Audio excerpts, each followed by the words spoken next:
നമസ്കാരം, പുതിയൊരു വീഡിയോയിലേക്ക് എല്ലാവർക്കും സ്വാഗതം. അപ്പോൾ ഇന്ന് ഞാൻ പറഞ്ഞു തരാൻ പോകുന്നത് GDSുമായിട്ട് റിലേറ്റ് ചെയ്ത വളരെ ഇമ്പോർട്ടൻ്റ് ആയിട്ടുള്ളൊരു കാര്യമാണ്.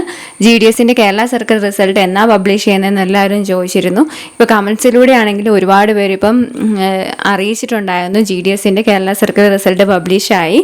അപ്പം മെസ്സേജ് വന്നിട്ടുണ്ട്, ഇമെയിൽ വന്നിട്ടുണ്ടെന്നുള്ള കാര്യം. അപ്പോൾ അതാണ് നമ്മൾ ഇന്ന് കാണാൻ പോകുന്നത്. ഷോർട്ട് ലിസ്റ്റ് കാൻഡിഡേറ്റ്സ് സെലക്ട് ചെയ്യുമ്പം അതിൽ കേരളയുണ്ട്. കേരള സെലക്ട് ചെയ്ത് കഴിയുമ്പോൾ നമുക്കൊരു PDF ഓപ്പൺ ആവും. ആ PDF-ൻ്റെ അകത്ത് നമുക്ക് ബന്ധപ്പെട്ട കാര്യങ്ങളെല്ലാം അവർ പറഞ്ഞിട്ടുണ്ട്. അതായത് ഡിവിഷൻ പറഞ്ഞിട്ടുണ്ട്, അതിനുശേഷം പോസ്റ്റ് ഓഫീസ് ഏതാണെന്നുള്ള കാര്യം പറയുന്നു, അതേപോലെ പോസ്റ്റ് നെയിം പറയുന്നുണ്ട്, റിസർവേഷൻ കാറ്റഗറി ഏതാണെന്ന് പറയുന്നു, അതേപോലെ തന്നെ കാൻഡിഡേറ്റ് നെയിം, ദെൻ പെർസെൻറ്റേജ് പറഞ്ഞിട്ടുണ്ട്, ദെൻ ഏത് കാറ്റഗറിയിലാണ് അവർ സെലക്ട് ചെയ്തതെന്നുള്ള കാര്യം പറഞ്ഞിട്ടുണ്ട്, അതുപോലെ ജെൻഡർ, അതേപോലെ തന്നെ നമ്മുടെ വെരിഫിക്കേഷൻ നടക്കേണ്ട ഓഫീസ് ഏതാണ് അതും പറഞ്ഞിട്ടുണ്ട്. ഇത്രയും കാര്യങ്ങളാണ് പബ്ലിഷ് ചെയ്തിട്ടുള്ളത്. ഇത് കഴിഞ്ഞ വർഷങ്ങളിലെ പോലെ തന്നെയുള്ള ലിസ്റ്റാണ്.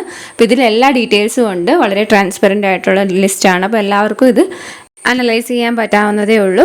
അപ്പോൾ ഇതിൻ്റെ ഡോക്യുമെൻ്റ് വെരിഫിക്കേഷനും കൂടെ കഴിഞ്ഞതിന് ശേഷമാണ് റിസൾട്ട് ഫൈനലായിട്ട് പബ്ലിഷ് ചെയ്യുന്നത്.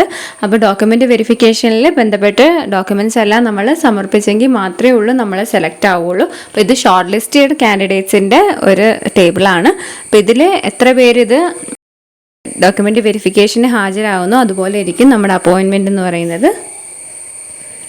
അപ്പോൾ ഇത്രയും കാര്യങ്ങളേ ഉള്ളൂ ഈ ഒരു വീഡിയോ ആയിട്ട് ബന്ധപ്പെട്ടത്. ജസ്റ്റ് GDS കേരള സർക്കിളിൻ്റെ റിസൾട്ട് പബ്ലിഷ് ചെയ്തെന്നുള്ള കാര്യം അറിയിക്കാൻ വേണ്ടി മാത്രമാണ് ഈ വീഡിയോ. ഡോക്യുമെൻ്റ് വെരിഫിക്കേഷനെ കുറിച്ച് നമുക്ക് അടുത്തൊരു വീഡിയോയിൽ ചെയ്യാം. അപ്പോൾ ചാനൽ സബ്സ്ക്രൈബ് ചെയ്യാത്തവരുണ്ടെങ്കിൽ ഒന്ന് സബ്സ്ക്രൈബ് ചെയ്ത് സപ്പോർട്ട് ചെയ്തേക്കാം. Thanks for watching.